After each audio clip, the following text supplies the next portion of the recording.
हाय, मैं हूं हर्षल dumblittlecoder.com से और आप देख रहे हैं लारावेल बेसिक्स। हमारे लास्ट ट्यूटोरियल में हमने कंपोजर की मदद से लारावेल को इंस्टॉल किया था।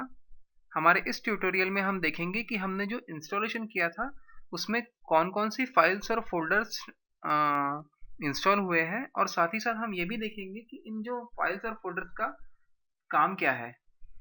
तो चलिए मैं सबसे पहले उस फोल्डर को ओपन करता हूं जहां पे मैंने मेरे लारावेल को इंस्टॉल किया था।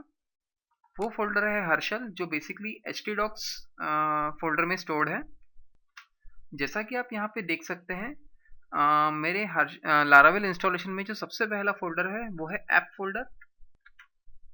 एक लारावेल एप्लीकेशन बनाने के लिए आप जो भी कोड लिखते हैं उसमें से ज़्यादातर कोड इस ऐप फोल्डर में स्टोर्ड रहता है। साथ ही साथ आपके मॉडल्स और आपकी कंट्रोलर फाइल्स भी इस ऐप फोल्डर के अंदर ही स्टोर्ड रहते हैं। उसके बाद होता है बूटस्ट्रैप फोल्डर। लारावेल एप्लीकेशन को स्टार्ट होने के लिए कुछ फाइल्स कंपलसरी होती है, यानी कुछ फाइल्स रिक्वायर्ड होती है जो उसको स्टार्ट होने में मदद करती है। वो सारी फाइल्स इस बूटस्ट्रैप फोल्डर के अंदर स्टोर्ड रहती है। उसके बाद होता है कॉन्फ़िग फोल्डर। इस फोल्डर के अंदर आपकी सारी कॉन्फ़िगरेशन फाइल्स होती है जो लारावेल और उसके पैकेजेस इंटरनली प्रॉपरली फंक्शन करने के लिए यूज करते हैं। उसके बाद होता है डेटाबेस फोल्डर। यहाँ पे आपकी सारी माइग्रेशन फाइल्स स्टोर्ड रहती है। ये बेसिकली माइग्रेशन फाइल्स आपको डेटाबेस में टेबल्स बनाने के लिए काम में आती है। माइग्रेशन के बारे में हम और डिटेल में देखेंगे हमारे आने वाले चैप्टर्स में। इसके बाद होता है पब्लिक फोल्डर। पब्लिक फोल्डर में प्राइमरीली आपकी एसेट्स स्टोर रहती हैं। फॉर एग्जांपल आपकी इमेज फाइल्स या फिर आपकी जेएस फाइल्स या सीएसएस फाइल्स। इसके बाद होता है रिसोर्स फोल्डर। यहाँ पे आपके सारे व्यूज स्टोर्ड रहते हैं। Views means view files. जब भी लारावेल का एक वेब पेज लोड होता है तो वो जो डिस्प्ले होता है उसमें जो HTML और CSS डिस्प्ले होता है वो सारा व्यू फाइल से आता है। तो वो जो व्यू फाइल्स होती है वो इस रिसोर्स फोल्डर के अंदर स्टोर्ड रहती है। उसके बाद होता है स्टोरेज फोल्डर। लारावेल कुछ कैशे फाइल्स जनरेट करता है और वो सारी कैशे फाइल्स इस स्टोरेज फोल्डर के अंदर जनरेट होती है। उसके बाद होता है टेस्ट फोल्डर।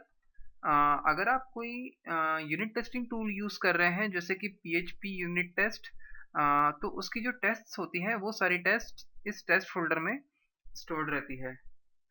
इसके बाद होता है वेंडर फोल्डर।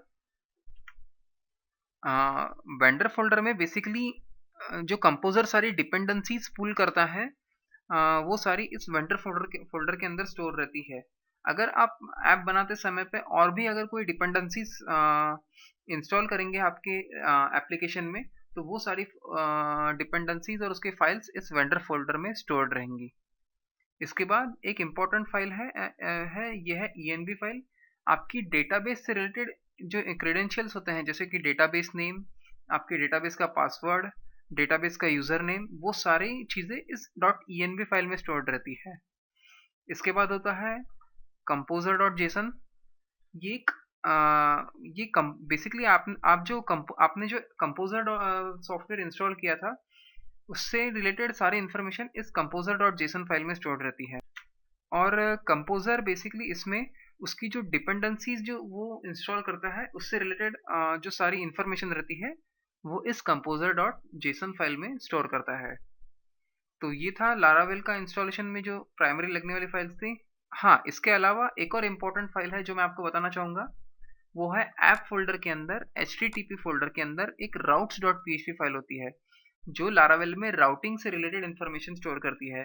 यानी कि बेसिकली लारावेल एप्लीकेशन में आपके जो जो URLs बनते हैं उससे रिलेटेड सारी इन्फॉर्मेशन इस राउट फोल्डर्स में स्टोर्ड रहती है। तो ये था आपके लारावेल एप्लीकेशन का फोल्डर स्ट्रक्चर।